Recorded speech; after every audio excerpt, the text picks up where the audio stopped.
बार फिर से अपने YouTube channel stock trading technique पर आपका हार्दिक स्वागत करता हूं दोस्तों। आज भी निफ्टी ने एक बहुत बड़ी गिरावट दिखाई और एक टाइम तो हम तकरीबन 360 365 पॉइंट तक निफ्टी में भी गिर गए थे। और अगर आप मेरे को देखते हुए आ रहे हैं, मैंने अपनी जो हम ये कह सकते हैं कि जो यूनियन बजट पेश हुआ था उससे एक दिन पहले वाली वीडियो और यूनियन बजट पेश होने के बाद जो शाम को मैंने वीडियो पोस्ट की थी, उन दोनों वीडियो को आप देखिए। और उसमें मैंने क्या कहा था कि निफ्टी अगले 2 दिन तक तो एक तेजी दिखा सकती है और उसके बाद एक बड़ा फॉल आप देखेंगे।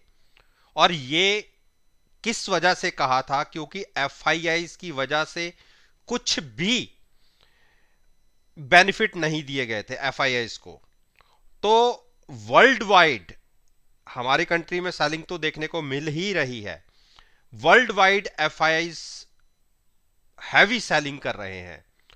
और अगर ईटीएफ को देखेंगे, जो एक्सचेंज ट्रेडिंग फंड्स होते हैं, उसके अंदर भी एक बड़ी सेलिंग देखी जा रही है।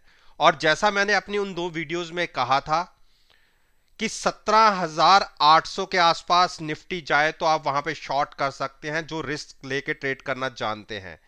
कॉल बाय करके फ्यूचर सेल न करने की जो मैंने स्ट्रेटजी बताई थी, आज अगर हम वहां से देखें 17,800 से तकरीबन हम आज के लो की बात करें तो तकरीबन 700 पॉइंट की एक बड़ी गिरावट हम दिखा चुके थे। और मैंने अपनी वीडियो में कहा था कि 10 से 15% की गिरावट आपको अगले 1.5 महीने में देखने को मिल सकती है। और उसमें से देखिए 700-800 पॉइंट तो हमें मिल भी चुके हैं। मैंने 15 मार्च तक के टारगेट 16,000 और 15,500 तक के बोले थे। ये वन साइडेड नहीं थे और इसमें आपको बाउंस भी देखने को मिलेगा। जैसी गिरावट आज हमने देखी है, अगले कल के दिन में या उससे एक दिन बाद, मैं मंगलवार तक की बात कर रहा हूं, सॉरी बुधवार तक की बात कर रहा हूं, हो सकता है कि हम एक बार 17,400 की तरफ पहुंचे। एक पुल बैक 150 से 200 पॉइंट का आपको देखने को मिल सकता है। मैंने वन साइडेड फॉल एक ही बार में 1500-1600 पॉइंट का निफ्टी के अंदर नहीं बोला था। मैंने अगले 1.5 महीने का अपना ओपिनियन आपके साथ शेयर किया था। और किसी ने नहीं वो वीडियो देखी तो वो वीडियो जरूर देखिएगा। और मैंने भी इसके अंदर एक शॉर्ट पोजीशन ली थी और आपको बता दूं कि मैंने ऊपर वाली पुट का प्रॉफिट बुक किया है और पुट को नीचे, सॉरी, पुट को कॉल को नीचे शिफ्ट कर दिया, क्योंकि कॉल बाय करके फ्यूचर सेल किया था। तो अब अगर किसी भी कारण से कोई बहुत अच्छी न्यूज आती भी है और स्टॉक इंडेक्स ऊपर की तरफ मूव करता है, तो भी मेरा यहां तक का प्रॉफिट तो कंफर्म हो गया और यहां से आगे के लिए मैंने ट्रेड ओपन रखा है। और इस हफ्ते बैंक आरबीआई की क्रेडिट पॉलिसी भी है जो 10 तारीख को है, तो उसकी वजह से भी एक मूव आपको देखने को मिल सकता है। तो अब निफ्टी इंडेक्स के अंदर करना क्या है, देखिए। कल या वेडने बुधवार तक मुझे 17,000 ब्रेक होता नहीं लगता। यहां से एक 200 से 300 पॉइंट की मूव नीचे की तरफ 17,000 और ऊपर की तरफ 17,050 450, ये टारगेट अगले 2 दिन में दिखते हैं। 17,000 के नीचे की अभी फिलहाल मैं उम्मीद नहीं कर रहा, जब तक एक बाउंस हम देख ना लें।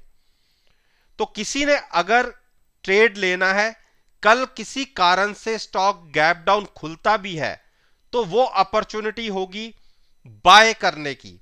और वहां से भी आप पुल बैक के लिए आप कॉल बाय करके भी ट्रेड कर सकते हैं। 17,000 के आसपास अगर जाए तो वहां से कॉल बाय करके आपने ट्रेड करना है, लेकिन उससे पहले आपने कॉल बाय करके ट्रेड नहीं करना। बहुत रेयर बताता हूं कि मैं आप कोई ऑप्शंस को बाय करके आप ट्रेड करें। एक पुल बैक के लिए यह ट्रेड होगा, वो भी 17,000 के आसपास, उससे पहले नहीं। तो इसके साथ साथ मैं आपसे एक चीज और डिस्कस करना चाहूंगा कि अब आगे से मैं केवल निफ्टी और बैंक निफ्टी से रिलेटेड वीडियो ही पोस्ट करूंगा और कोई भी वीडियो पोस्ट नहीं करूंगा। उसका रीजन एक बहुत बड़ा है, क्योंकि तकरीबन सारे दिन के अंदर मेरे 10 से 12 घंटे कंप्यूटर के ऊपर बीतते हैं और मेरी आईसाइट के ऊपर थोड़ा सा फर्क आया है और डॉक्टर ने रिकमेंड किया है कि कम से कम आप कंप्यूटर को अवॉइड कीजिए थोड़ा सा। और क्योंकि हम शेयर मार्केट के अंदर है, मार्केट को तो हम इग्नोर नहीं कर सकते, लेकिन उसके बाद मैंने ये डिसाइड किया कि जो मैं 3 वीडियोस पोस्ट करता हूं उसके लिए डाटा एनालाइज करता हूं और बहुत 4 से 5 घंटे, कभी कभी देखिए मेरी 11-11 बजे भी वीडियो आती है, 5 से 6-6 घंटे मुझे मेहनत करनी पड़ती है।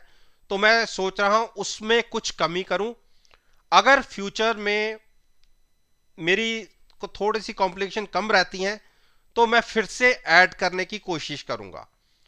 इसलिए मैं आज भी केवल एक वीडियो पोस्ट करूंगा और कल भी मैंने एक वीडियो मिस की थी, तो इस चीज के लिए मैं माफी चाहूंगा। केवल निफ्टी और बैंक निफ्टी के वीडियो के अंदर जो मेरे कंटेंट्स हैं उनको तो मैं इसके अंदर कवर करूंगा।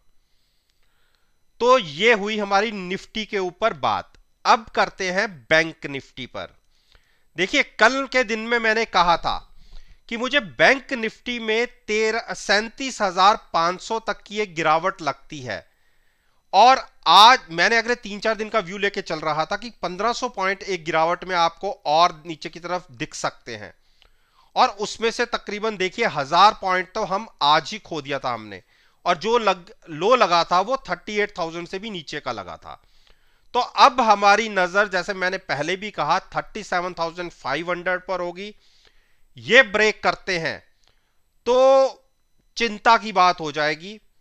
उस केस में अगर किसी ने पुट बाय करके भी ट्रेड करना हो तो वो 37,600 के ब्रेक होने के बाद पुट बाय करके भी ट्रेड कर सकता है। बहुत रेयर बोलता हूं कि आप कोई पुट बाय करके ट्रेड कीजिएगा, लेकिन अगर आप लिमिटेड प्रॉफिट और लिमिटेड रिस्क के साथ ट्रेड करना चाहते हैं तो जैसे आप 37,600 या 37,500 की पुट बाय करेंगे, उससे 100 पॉइंट या 200 पॉइंट नीचे की स्ट्राइक की पुट को सेल भी कर सकते हैं।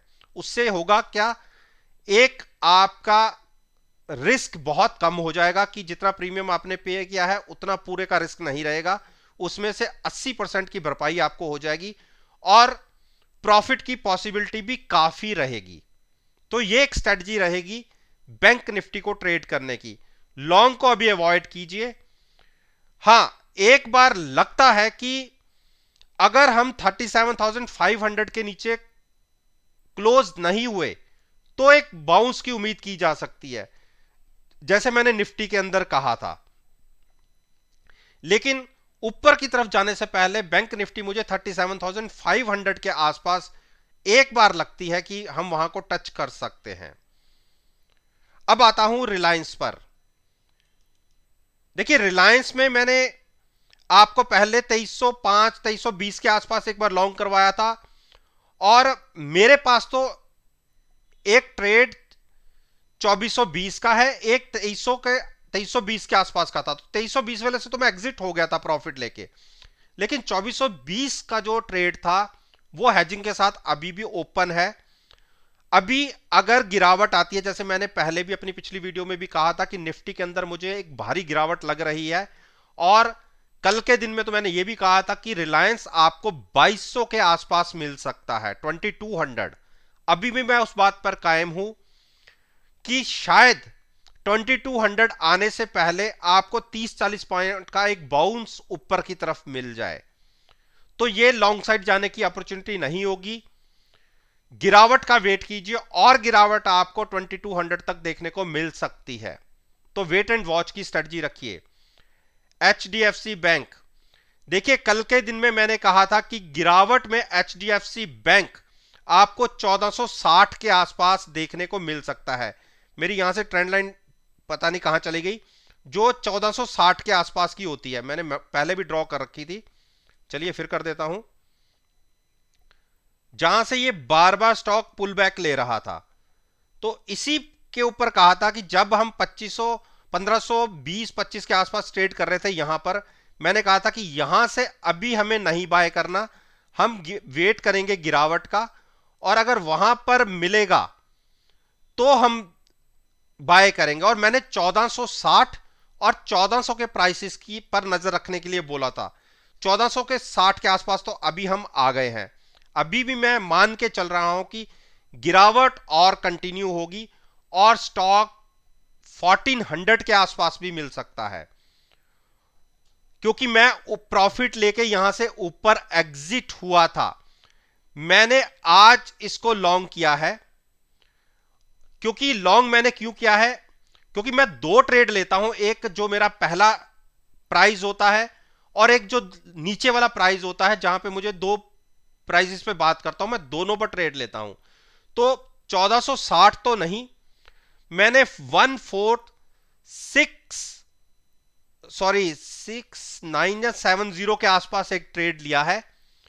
और अब मेरा अगला टारगेट अगर 1400 का आता है तो एक ट्रेड मैं वहां पे लूंगा हेजिंग के साथ।